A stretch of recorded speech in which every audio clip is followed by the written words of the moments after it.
Hello friends, hope all of you are doing well. In today's session, we are going to cover a very interesting novel that will jolt some happy memories from your childhood. That is Adventures of Huckleberry Finn by American author Mark Twain. Now, this particular novel is also included in your MAG6 American Literature paper. So do ensure that you watch the video till the end because I have included pictures in this session rather than pointers so that you find the entire session very interesting. Now, without any further ado, let's start with the video. Also, a humble request to all the viewers that if you like the video, then do hit the like button so that we can reach a wider audience, and also consider joining our social community pages, that is our Facebook page and our Facebook group, and be a part of our YouTube family. Now let's discuss some of the important facts related to this particular novel, The Adventures of Huckleberry Finn. Now this particular novel is written by American author Mark Twain, which was first published in the United Kingdom in December 1884 and in the United States in February 1885. You'll be amazed to know that this particular novel is considered as one of the greatest American novels of all time. And it is told in the first person by Huckleberry Finn himself, that is the protagonist of this particular novel, and we'll also be calling him Huck as popularly known. And it is a direct sequel to the Adventures of Tom Sawyer. Now most of you have already gone through or read this particular novel, The Adventures of Tom Sawyer. It's very popular, and this particular novel, actually Adventures of Huckleberry Finn, is also often scathing satire on entrenched attitudes, particularly racism. That means racism, the issue of racism has been addressed in this particular novel, and this book was also widely criticized because of extensive use of coarse language. So the story starts in the town of St. Petersburg, Missouri, which lies on the banks of Mississippi River. Huck is adopted by a kind woman, Widow Douglas, who lives with her self-righteous sister, Miss Watson. Huck is unsettled by his new life of modesty and cleanliness enforced by Widow Douglas. Huck tolerates her as Tom had made it clear that Huck needs to be civilized in order to join his gang. Huck's drunken father, Pap, shows up in the town and demands Huck's money. On facing resistance from Widow Douglas and a local judge, Thatcher, Pap kidnaps Huck and holds him in a cabin across the river from St. Petersburg. Sick of confinement and regular beating, Huck escapes by faking his death and takes shelter on Jackson Island on Mississippi. He finds Jim there, who is Miss Watson's slave. Jim ran away because he heard Miss Watson about selling him to plantation where black people are treated badly.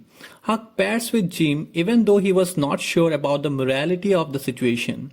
They take charge of a log raft and loot a floating house where Jim finds a dead body but doesn't allow Huck to see the body. Now we can understand the situation here. We're talking about the time where slaves were, particularly the black people, and they were treated very badly. And we see that our central protagonist Huck is in a fix because he has to be in the company of a black slave. Huck and Jim start their journey to the free states where slavery is prohibited. Huck becomes aware that there is a reward on the capture of Jim. They also encounter a gang of robbers on a wrecked steamboat but manage to escape with the robbers' loot. Huck also saves Jim from a group of men looking for escaped slaves. Huck lies that a person on his raft is his ailing father suffering from smallpox. The people let Huck go away because they were scared and also give him some money. The next night, a steamboat slams into their raft and Huck and Jim are separated.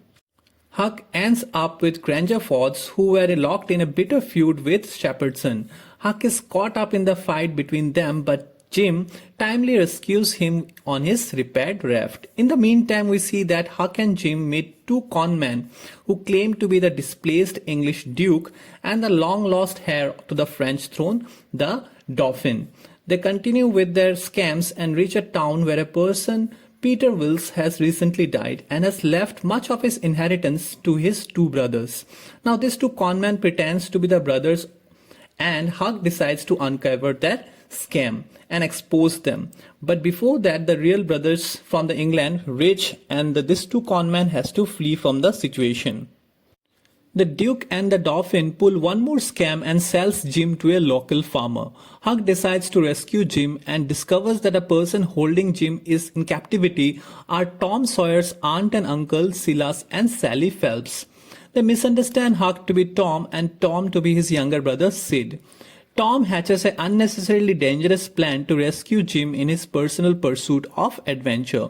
And on the run, he gets shot in the leg by a pursuer. Huck hurries to get a doctor and Jim sacrifices his freedom to nurse Tom.